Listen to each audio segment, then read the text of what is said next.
Kothamangalam block panchayat standing കമ്മിറ്റികളിലേക്കുള്ള തിരഞ്ഞെടുപ്പ് നടന്നു. കോട്ടയം DFO ജോൺ മാത്യു വരണാധികാരിയായിരുന്നു. 16 അംഗങ്ങളുള്ള കോതമംഗലം ബ്ലോക്ക് പഞ്ചായത്തിൽ 13 പേർ UDF അംഗങ്ങളാണ്. പ്രതിപക്ഷമായ LDF-ന് 3 അംഗങ്ങളാണ് ഉള്ളത്. വിവിധ സ്റ്റാൻഡിംഗ് കമ്മിറ്റികളിലേക്കുള്ള തെരഞ്ഞെടുപ്പിൽ പ്രതിപക്ഷം നോമിനേഷൻ കൊടുത്തില്ല. അതിനാൽ ഏകപക്ഷീയമായിട്ടാണ് തെരഞ്ഞെടുപ്പ് നടന്നത്. കീരമ്പാറ ഡിവിഷനിൽ നിന്ന് തെരഞ്ഞെടുക്കപ്പെട്ട റാണിക്കുട്ടി ജോർജ് വികസനകാര്യ സ്റ്റാൻഡിംഗ് കമ്മിറ്റി ചെയർപേഴ്സണായി തെരഞ്ഞെടുക്കപ്പെട്ടു. കോതമംഗലം ബ്ലോക്ക് പഞ്ചായത്തിന്റെ സമ്പൂർണ്ണ ഭരണസമിതി അധികാരമേറ്റെടുത്തിരിക്കുകയാണ്. തികഞ്ഞ ഉത്തരവാദിത്വ ബോധത്തോടുകൂടി തന്നെ ഞങ്ങൾ ഒറ്റക്കെട്ടായിട്ട് നിന്ന് പ്രവർത്തിക്കും. നമുക്കറിയാം ഈ മേഖലയുടെ പ്രശ്നങ്ങൾക്കായിരിക്കും ഞങ്ങൾ കൂടുതൽ പ്രാധാന്യം കൊടുക്കുന്നത്. പ്രത്യേകിച്ച് നമുക്കറിയാം കാട്ടാന ശല്യം ഏറ്റവും കൂടുതൽ ഞങ്ങൾ അതിരൂക്ഷമായ ബുദ്ധിമുട്ട് ജനങ്ങൾ അനുഭവിക്കുകയാണ്. അപ്പോൾ ആ ഒരു കാര്യത്തിൽ ബ്ലോക്ക് പഞ്ചായത്തിൻ്റെ പ്രത്യേക ശ്രദ്ധയുണ്ടാവും.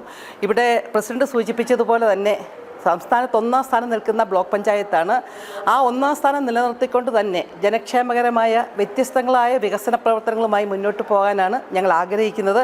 ഞങ്ങളെല്ലാവരും ഇക്കാര്യത്തിൽ ഒറ്റക്കെട്ടായിട്ട് നിന്ന് പരിശ്രമിച്ച് ഈ നാടിൻ്റെ വികസനവും ഈ നാടിൻ്റെ ക്ഷേമവും എന്ന ഒരൊറ്റ ലക്ഷ്യത്തോടുകൂടി പ്രവർത്തിക്കുന്നതായിരിക്കും. കോട്ടപ്പടി ഡിവിഷനിൽ നിന്നുള്ള CM ബേബി ക്ഷേമകാര്യ സ്റ്റാൻഡിംഗ് കമ്മിറ്റി ചെയർമാനായും, ഇടമലയാർ ഡിവിഷനിൽ നിന്നുള്ള ബിൻസി മോഹനൻ ആരോഗ്യ വിദ്യാഭ്യാസ സ്റ്റാൻഡിംഗ് കമ്മിറ്റി ചെയർപേഴ്സണായും തിരഞ്ഞെടുക്കപ്പെട്ടു.